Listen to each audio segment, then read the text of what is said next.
kenal, nama saya Yudi Zulfahri, saya lahir di Banda Aceh, 18 Maret tahun 1983.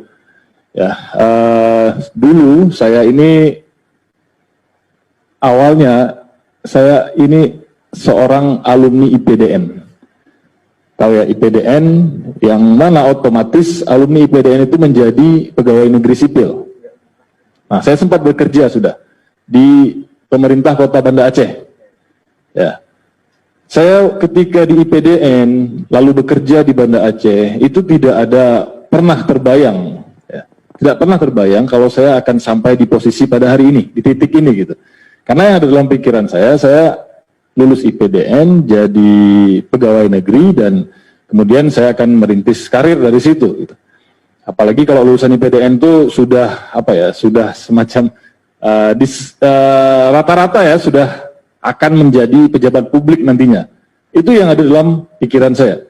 Bagaimana menjadi birokrat yang sebaik-baiknya. Cuman itu, tidak pernah terfikir sampai di titik ini. Tapi kemudian ada sesuatu yang menghampiri saya, kalau kata Pak Direktur tadi, virus. Ya. Virus radikalisme itu mulai menjangkiti saya. Nah, ketika itu sudah hilang semua bayangan ketika saya di IPDN dan di PNS itu sudah mulai hilang. Tidak ada lagi sebuah visi atau misi untuk menjadi seorang birokrat atau menjadi seorang pejabat publik, tidak ada. Yang terjadi apa? Yang terjadi malah saya justru sangat membenci yang namanya negara Indonesia ini. Saya seorang pegawai negeri, lulusan IPDN, tapi saya justru sangat membenci negara ini. Bagi saya negara ini adalah musuh utama pada waktu itu.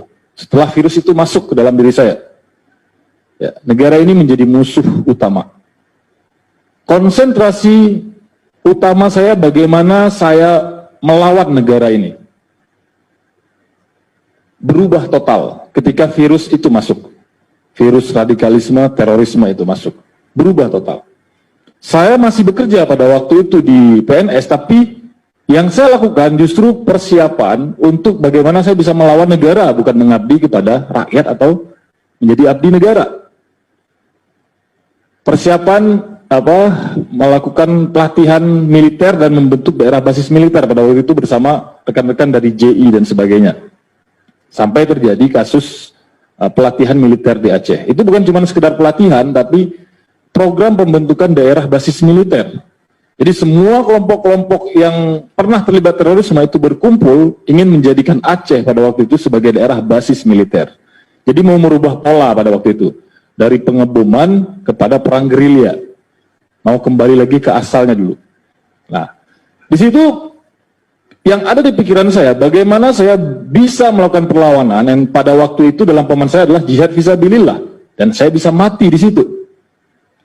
Tidak pernah juga terpikir sampai ke titik yang sekarang ini, nulis buku dan sebagainya. Yang ada dalam pikiran saya pada waktu itu, bagaimana saya bisa membuktikan keimanan dengan melawan negara, lalu saya mati di situ, dan saya mendapatkan syahid. Nah, itu. Jadi, sebatas itu. Dan ketika saya memutuskan ikut itu, cuma ada dua pilihan memang dalam pikiran saya. Kalau saya tidak mati, berarti saya tertangkap. Nah, qadarullah ternyata, Allah menakdirkan saya tertangkap waktu itu.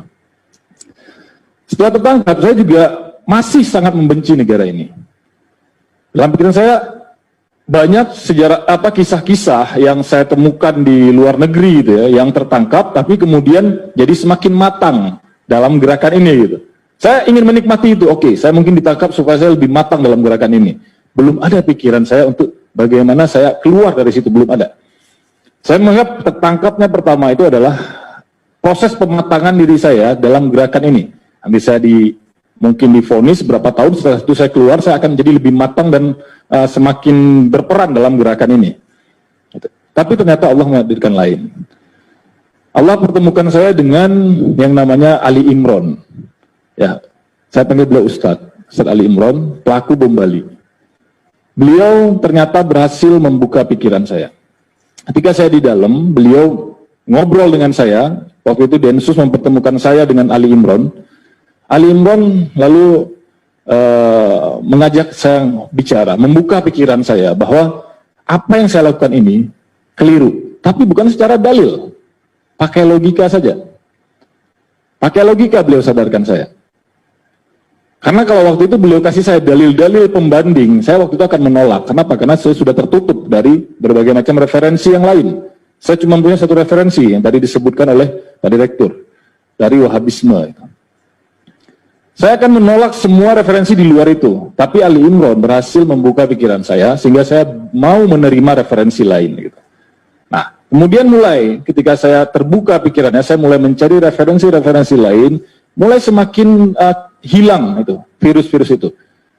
Mulai hilang dari semua yang disebutkan tadi, maulid yang awalnya saya anti, maulid, tahlilan, tawasul, segala macam, saya semuanya anti, saya anggap itu semua kesesatan yang tingkat tinggi. Lama-lama itu mulai hilang dan saya bisa menerima itu. Bahkan saya tinggalkan total yang namanya faham Wahabi itu.